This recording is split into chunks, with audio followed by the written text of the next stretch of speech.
Assalamualaikum warahmatullahi wabarakatuh. Wadia balad ate ofisial di mana wae ayana. Alhamdulillah wa syukru ala ni'amillah. Kalawan diwuhuh ku qabul anu maha agung, dibarengan ku pangijabah anu maha kawasa, diiring ku kadedeh kanya Gusti anu maha suci. Urang ayeuna dugi kadangat ayeuna masih keneh tiasa ditepang dangukeun deui dina acara anu matuh kamemet urang sadayana. Nyatana dina pagelaran dongeng Sunda jejer carita si Giwang. Ayeuna kantun bagian anu ka 5 welas nanya pamiarsa. Ieu dongeng mangrupikeun buah karyana Kang Rudian Sah di Palihan Garut. Kangge Kang Rudian Sah ngahaturkeun rewu nuhun laksa ketik kabingahan rehna parantos ngintunkeun naskah sekaligus ngawidian mamang kangge medar ieu dongeng dina channel ATE official. Atuh sumangga kanu teu acan subscribe geura subscribe heula, ngarah langkung pogot sareng langkung sumangat deui ka si mamangna dina engkoning medar ieu dongeng.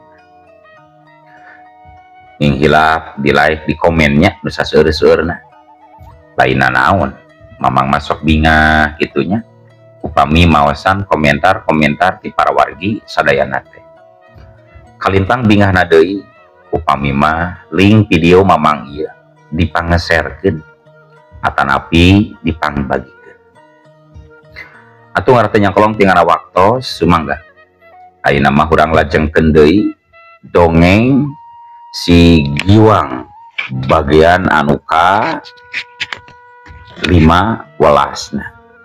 Kumaha salajengna sor cikopina betot simutna pagan heula tali kolorna bisi morosot merezel morozol uzel-uzelan di tengah zalan. Tumpak dong dong tes.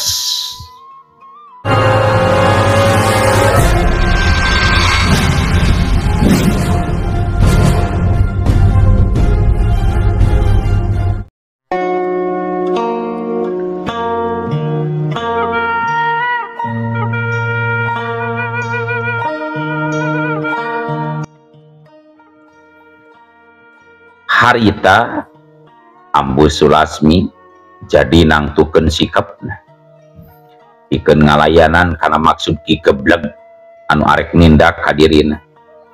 Alatan diadu dombakeun ku Damaraseta muridna ki gebleg. Srow ki gebleg jeung Ambu Sulasmi langsung pada ngawarangun pasangan dina curus anu ampuhna. Duanana sadar bisa nganggap enteng lawan masing-masing. Dewek lalaki Andika bikan berarti Andika anu kudu panggeulana maju sor gerak maju narajang Andika Sulasmi. Cek ki gebleg menta sangkan Ambu Sulasmi anu miheulan maju naraja lantaran cek pikirna awewe mah pantes maju narajang ti heula ka lalaki dina urusan dunia kajawaran. Sedangkeun Ambu Sulasmi teu loba carita deui langsung jirimna ngolebat muka panarajang anu munggaran. Curelat jelem hubut ki gebleg teu buru ngaranjuk kaget waktu nempo kecepatan gerak musuh jeung ngarasakeun samberan angin panarajangna mungguh kuat jauh dina sangkaan. Ya curelat kolewas sadar kana kayaan gebleg harita gancang mapag jeung imbangan daya panarajang lawan pinuh ku kawaspadaan sarta ki gebleg jadi leuwih ngarti kana kayaan lawan anu tetela ilmu silatna Ambu Sulasmi leuwih hebat batan baheula. Patak teu aneh mun Damaraseta nepi ka eleh jajaten najan dihurup kuduaan salaku titahan ti pihak Walanda nyaeta Mas Jangkung malah ngadon nepi ka hanteuna ajal binasa ku Ambu Sulasmi. anu sok padahal mah cenah ilmu silat na Mas Jangkung teh mesatata jeung ilmu silat na Damaras eta muridna, tapi geuning ngadon ngajampana jadi buka. Ki Gebleg harita tembong keur nyobaan ngabendung jeung nyingkahan panarajang lawan ku sapasang leungeunna. Jika nu ngahaja hayang ngajajal kana kakuatan talaga lapisan lawan. Corelat jeung kolewat saugu kieu plak-plak des katup des carigeup carigeup. Ki Gebleg tembong ranjuk deui kaget. Sabab hetelah nalika bantrok dua kekuatan bet dirina anu kadorong ku tenaga lapisan lawan opat lengkah. Rada era Ki Gebleg dina waktu harita sabenerna. Sabab manehna hiji lalaki bet bisa kadorong mundur. Eleh tenaga lapisan ku lawan bari ku pantar awewe. Anu lalajo anu aya di eta pamondokan arunggeuk jeung pating serengeh kepada baturna ngagambarkeun hatena milu puas jeung mihak ka Ambu Sulasmi. Sabalikna Damaras eta katingali paromanana jadi teu tenang. Pangaruh tina perasaan hate anu kaget jeung salempang sok inggis guruna moal mampu ngungkulan anu jadi lawan. Ki Gebleg katingali harita nyabut gading pusaka putihna anu mangrupa pakarang andalan tur ampuh kalian geus lobang hakan korban. Seret kurang ajar modar ayeuna masih lain deuleu sia Sulasmi ya corelat jeung kolewat suku kieu. Ki Gebleg ayeuna mah anu pangheulana maju kalayan ngaronjatkeun kacepatan gerakna jeung tanaga lapisanana sabab dirina sadar kekuatan lawan aya disahureun kekuatan dirina. Ambu Sulasmi oge sarua iatna jeung waspada sabab musuh bisa bae boga niat hayang ngapinasa ka dirina lantaran beda karasana dina mangsa narima panaraja. Cirim Ambu Sulasmi harita tembong keur cucurelatan di antara sambran-sambran angin pakarang lawan. Jeung Ambu Sulasmi oge teu bisa kitu bae gagabah nakis pakarang lawan ku iteukna sabab teu mustahil iteukna bakal potong mun seug kudu diadu jeung pakarang ampuh musuh. Ki Gebleg tembong terus ngarang seglawan ngagunakeun eta pakarang ampuh jeung jurus-jurusna anu meh kabeh dikatrukeun. Sabab memang bener Ki Gebleg boga niat arek ngapinasa ka Ambu Sulasmi. Keur jalma biasa mah anu ningali kana lumangsungna eta tarung mungguh susah pikeun mastikeunana. Mana jirim Ki Gebleg, mana jirim Ambu Sulasmi saking ku cepet-cepetna gerakan anu dilakukeun ku eta dua jago kolot mangsa tarung patutunggalan parebut umur. Ki Gondol laki jeung balad-baladna gancang kasarisi pakalangan bari masih jumarigjeg nalika karek bisa harudang deui tina rarubuhna. Sarieun meureunan awakna jadi korban pakarang jalma-jalma nu keur tarung ngadu jiwa bisi pakarangna ngadon salah sasaran. Milik dina kayaan mah memang Ki Gebleg jeung Ambu Sulasmi teh mibanda tata gerak ilmu silat anu meh imbang ngan rada punjul Ambu Sulasmi beda salapis ipis.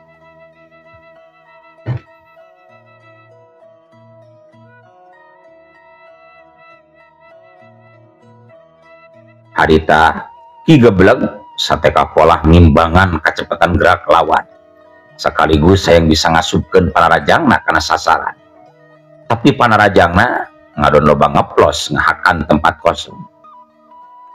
Malah sabalikna barang jeung jirimna Ambu Sulasmi anu ngolebat kegigireun badan katuhuna sarta nyodokeun iteukna kana dada Ki Gebleg.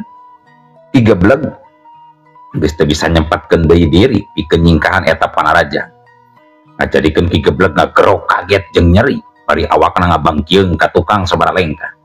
Bibirna semengir nahan ka nyeri nalika tulang igana bener-bener karasa rempag jeung parotong kakeunaan ku iteuk Ambu Sulasmi. Corelat jeung koreba sugu kieu los sugu cekuk des wah panggil dalidug hega. Ki Gebleg tembong hegak ngatur napasna tapi Gancang buru-buru mancuhkeun deui tangtunganana, sedangkan Ambu Sulasmi tetap pancuh di tempat anu kosong. Ki Gebleg bener-bener kaget. Ambu Sulasmi tetela boga kemampuan seperti itu. Pangarti jeung kekuatan lawan tetela bet aya di saluhureun pangarti dirina sorangan. Damaraseta sarua dirina oge kaget lain memueusan, sabab guruna bet bisa kadese kudu jadi lawan. Corela celung cilegedeg. Damaraseta terus loncat ka gigireun guruna bari Gancang nyarita. Namun kieu mah urang kudu maju bebarengan Ki Guru, sabab lawan tetela teu bisa dianggap enteng pangartina Ki. Ceuk Damaraseta ka guruna ngajakan maju bebarengan pikeun ngahurup Ambu Sulasmi. Ki Gebleg memang rumasa kateter kudu jadi lawan. Akhirnya nya tujuan karena karep anu jadi murid. Nempok itu Ambu Sulasmi kadengengeh teh seuri bari nyarita ngandung lelewa. Sikapna tetap tenang serta ngabagi paneutupna ka dua lawan. Nepikeun ka kitu-kituna eta guru dijieun alat kudu jadi murid. Padahal antara urang duaan eueuh antara kakaitan aya masalah pikeun mumusuhan. Ambu Sulasmi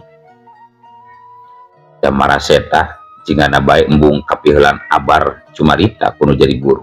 Gancang harita nempas. Montong loba bacot Andika Sulasmi. Sakedeung deui sia bakal kojor dieu patempatan sia. Jadi Andika tong loba pamolah ayeuna mah Sulasmi. Cek Damaraseta bari terus mesat pedangna tina warangkan. Sreng. Naon salah ulah? Salah ulah naon ka Andika duaan? Make jeung kudu diperenan sagarupa. Padahal kula teu kungsi nyieun perkara jeung Andika duaan. Ambu Sulasmi netep seukeut ka Damaraseta. Ari anu diteutepna Gancang ngabalieur sabab simak pangabaran Ambu Sulasmi nyata kuat mampu ngageterkeun jantung. Tapi sanajan ti kitu Damaraseta tetap nyarita deui kalawan galak. Dewek diparentah ku si Tuan Bule pikeun nyangkalak jeung ngabinasakeun Andika lantaran geus kumaha wani nyulik si Ebah anu keur ngajuru jeung geus ngabinasa Mas Jangkung batur dewek mangsa ngabdi ka bangsa Walanda sekaligus bet wani nangtang ijen jajaten ka guru dewek. Lain kitu Ki Guru. Ceuk Damaraseta bari ngareret ka Ki Gebleg. Anu direret Gancang nembala bari huntuna kekerot ka Ambu Sulasmi. Bener pisan Sulasmi. Kesalahan maneh memang gizeueuh deui ampun deui. Pangpang nama maneh bet ngaina basa wani nangtang ijen jajaten ka dewek. Mangga beuding ieu nyawa lain bakal ngalayang ku leungeun dewek duaan deui Sulasmi. Jadi keukeuh Andika nganggap kula nangtang ijen jajaten ka Andika Ki Gebleg.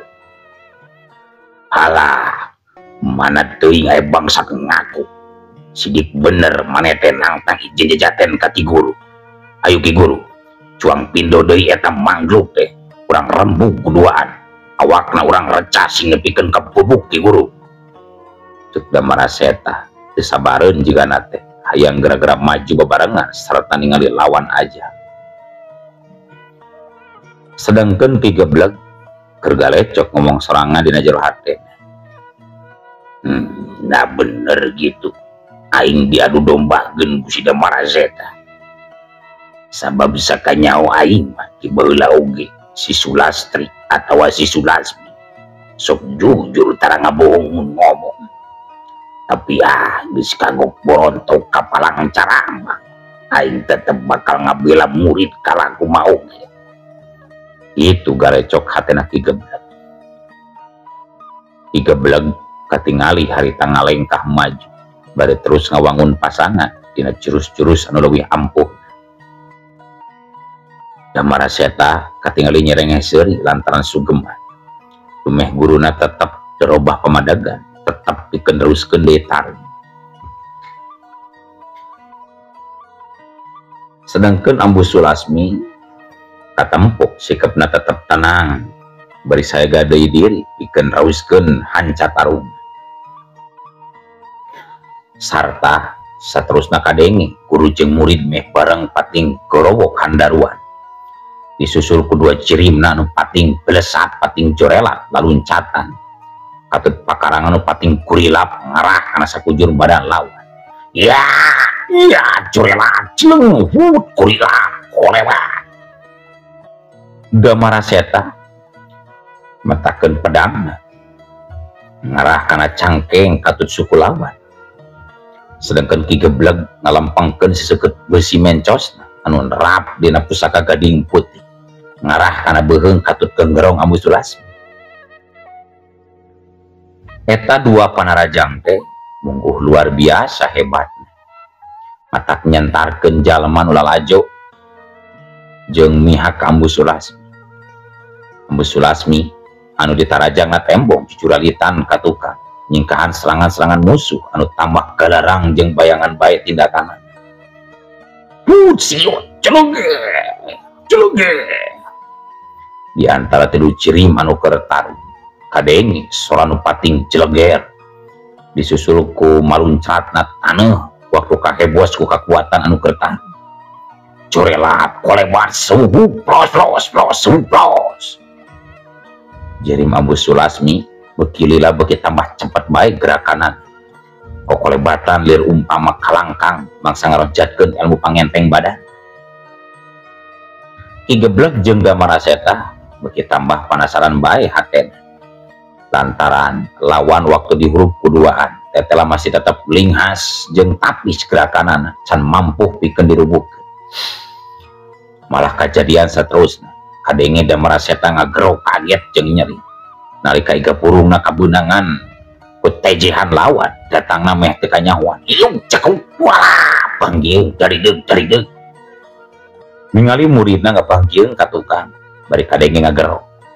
Ki Gebleg jadi kaget jeung panasaran terus ngaroncatkeun deui daya panarajangna ngarangseg kanu jadi lawan.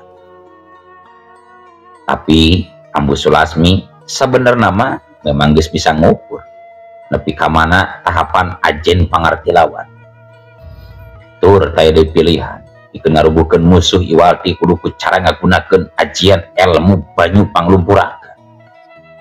Ambu Sulasmi harita sanggeus ngarapal ajian ilmu bayu panglumpuraga.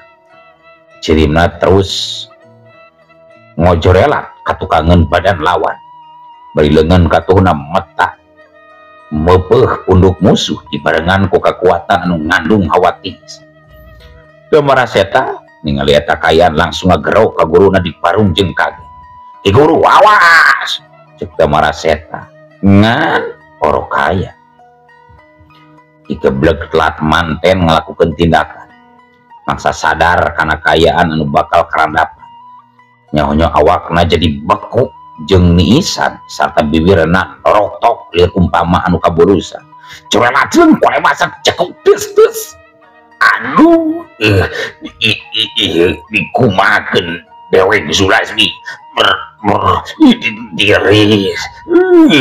Awak aing jadi bisa gerak. Ukur bibirna anu bisa gerak jeung nyarita katut panonan bular giler. Sedangkan awak nama puguh teu bisa gerak da sabab bekuk teh. Wirang lain memeesan Damaraseta jeung Ki Gebleg dina waktu hari disurakan ku jalma rea lantaran jadi pacundang eleh jajaten ku Ambu Sulasmi. Nampok kitu mah Damaraseta jadi leungit kawanina terus ngeluk tungkul lir umpama beuk menang mah. Dalila Ambu Sulasmi gancang ngagero ka Damaraseta. "Guru Andika geus dilumpuhkeun ku diri kaula. Ayeuna sikep Andika ari kumaha Damaraseta? Jeung mun seug niat kula ngabinasakeun Guru Andika, usakali meupeuh deui oge sirahna. Guru bakal bencar dulu jika Ambu Sulasmi. Tapi Damara Seta tetap tenembala jika nu masih kasima ku eta kaya. Kigebleg anu kadengin nembalan teh sorana munggu hal. Andika memang hebat Sulasmi, tapi dewe giagi Andika mual tegak ngabina zadewe lantaran antara urang duaan memang teu azing deui ngan tetep dewe geus teu hayang ngaku deui adi ka lain Sulasmi. Senajan maneh ganti ngaran oge, tapi dewe tetep nyaho maneh teh si Sulasri adi aing deuleu Sulasmi. Aya nu matak nyereset perih kana hati Ambu Sulasmi waktu ngadenge caretan Kigeblek anu nyata geus teu nganggap deui adi ka dirina, malah nganggap musuh satu kabuyutan.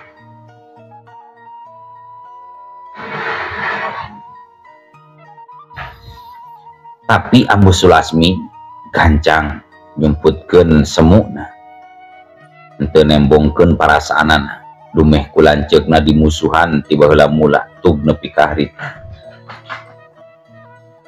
Nya, kula oge nyaho anjeun teh Kang Tarya lanceuk kula.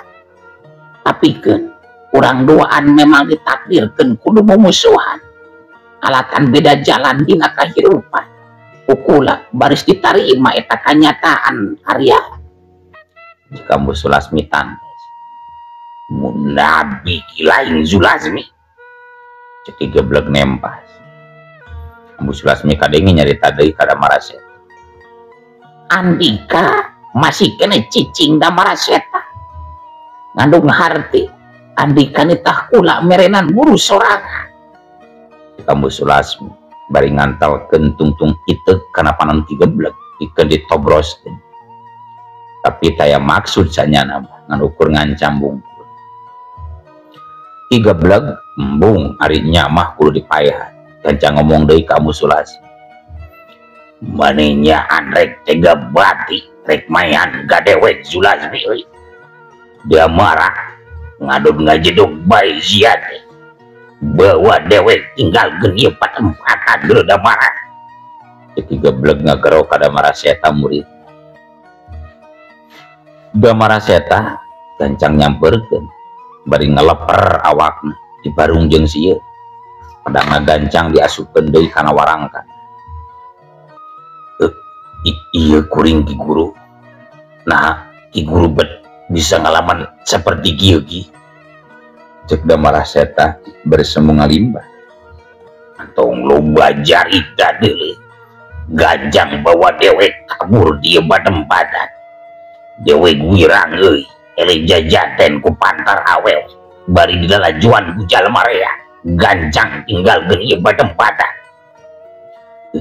Nya, ayo Ki Guru. Ayeuna urang indit.